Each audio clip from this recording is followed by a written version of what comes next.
Matutupad na ba ang pangarap ni Bato? Ang tearful reunion nila ni dating Pangulong Rodrigo Duterte? May warrant of arrest na ba si Senador Bato de la Rosa mula sa ICC? Ilang buwan pa lang ang nakalipas matapos arestuhin ng International Criminal Court o ICC si dating Pangulong Rodrigo Duterte noong Marso. May isa pa bang opisyal na malapit na ring ma-detain sa ICC? Mayroon. Ayon kay Ombudsman Jesus Crispin Boying Remulla, sinabi ni Remulla na naglabas na raw ang ICC ng warrant of arrest laban kay Senador Bato de la Rosa, ang dating hepe ng pambansang pulisya noong administrasyong Duterte dahil sa pagkakasangkot nito sa war on drugs. Kinumpirma ito ng Ombudsman na dating kalihim ng Department of Justice ngayong Sabado, 8 ng Nobyembre, na may isang opisyal na naghatid sa kanya ng impormasyon tungkol sa nasabing warrant. Sa panig naman ng dating ahensya ni Remulla, ang DOJ, na pinamumunuan ngayon ni Acting Chief Frederick Vida, kasalukuyan pa ring bineberipika ang impormasyon. Samantala, sinabi ni Department of Interior and Local Government Secretary Juanito Victor John Vic Remulla na hindi pa siya na-inform tungkol sa balitang ito. Ang pag-aresto kay Duterte noong Marso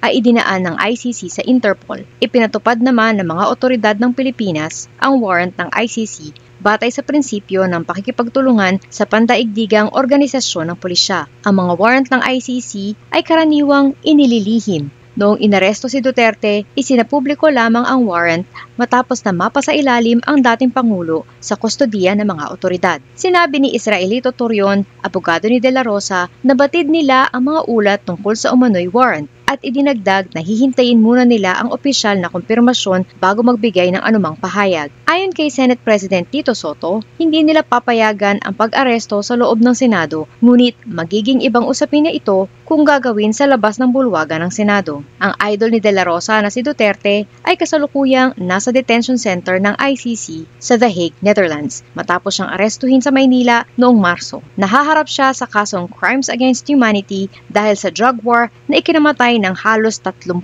katao batay sa bilang ng human rights groups. Sa magkahiwalay na pagkakataon, nagpahayag si De La Rosa ng kahandaang harapin ang ICC anumang oras at sinabing wala na siyang takot sa pagharap sa korte na nag-iimbestiga sa mga pagpatay kaugnay ng drug war. Si De La Rosa ay kabilang sa mga opisyal ng Pilipinas na hiniling ng prosecutor ng ICC na interbyuhin noong 2024. Sinasabing ang mga opisyal na ito ay pinaghihinalaan ng korte. Ang pulis na naging mambabatas ay gumanap ng mahalagang papel sa drug war dahil siya ang itinuturing na arkitekto nito. Siya ang unang hepe ng Philippine National Police ni Duterte na unang nagpatupad ng madugong drug war. Patuloy nating sundan ang balitang ito upang malaman kung matutupad nga ba ang pangarap ni De La Rosa na magkaroon ng tearful reunion sa kanyang idol na si Duterte.